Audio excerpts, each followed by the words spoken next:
Greetings all and welcome to another video of Chess Insights. Stalemate. When it's a player's turn, but they have no legal moves available and no check on their king. Historians say that this has been widely regarded as a tie, draw, for around 200 years. In England, around 400 years ago, it was counted as an inferior win. Well, today we'll see a few of my favorite African chess masters and grandmasters demonstrate this in fine fashion. Let's begin. Stalemate with Grandmaster Basim Amin of Egypt. Let's look at some of the critical moments leading to stalemate.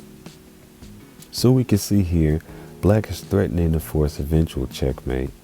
So white captures, black captures, white moves, and black captures again. Now if black can get his pawn down here and promote, it would be very happy. Let's see what happens.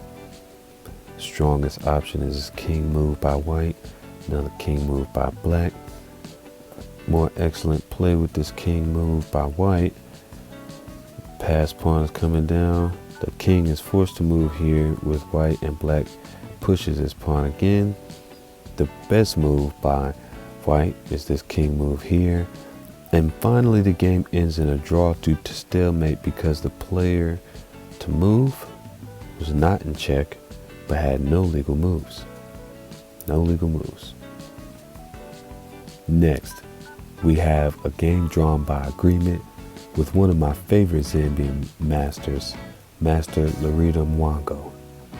Here, we're going to show some of the movements of interest leading up to the draw. So first, black challenges the opposing rook for this open file. White captures, which the computer thinks is a mistake because it allows the opponent to capture the open file again with this rook, which it does, and white is looking to trade. Black accepts, white recaptures. Black moves here, threatening the free pawn and the check on white's king. The queen protects it. More precise movement with the pawn.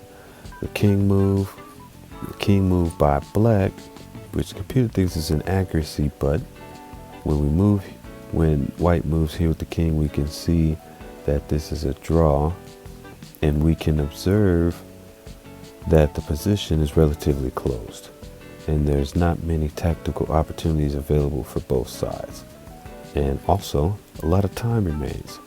So, though not explicitly mentioned here, we can surmise there's no threefold repetition, so the players must have agreed to end the game in a draw.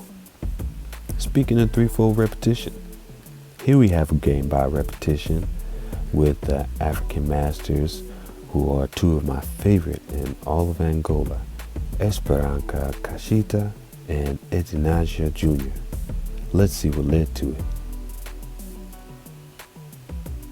So, we have one of the best moves with the pawn by white. It's an excellent choice with the king move by black. White moves out the bishop. Black moves the king back to attack it. White moves the bishop out the way. Black moves the king back down. White moves the bishop back. Black moves the king back for attack. And once this bishop is moved back, we have a game that ends in draw by repetition because the same position with the same side to move has been repeated 3 times. Finally, we have a game drawn by insufficient material with Master Fi Antenai Rokoto Mahaho of Madagascar. So, we have everything equal here. Black takes this free pawn. White takes this free pawn, making it a passed pawn. Black brings its king down. White brings its king down to this, ready to attack this pawn here. Black brings his king over, ready to attack this rook. The rook gets back to safety.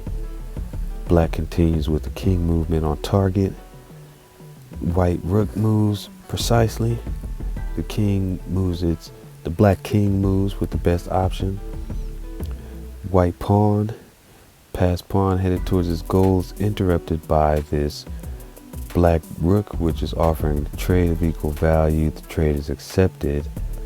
And then finally, after these equal captures, we see the game ending in a draw by insufficient material because neither player has enough pieces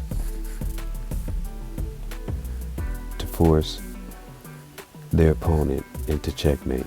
It can never be done. Thanks for watching.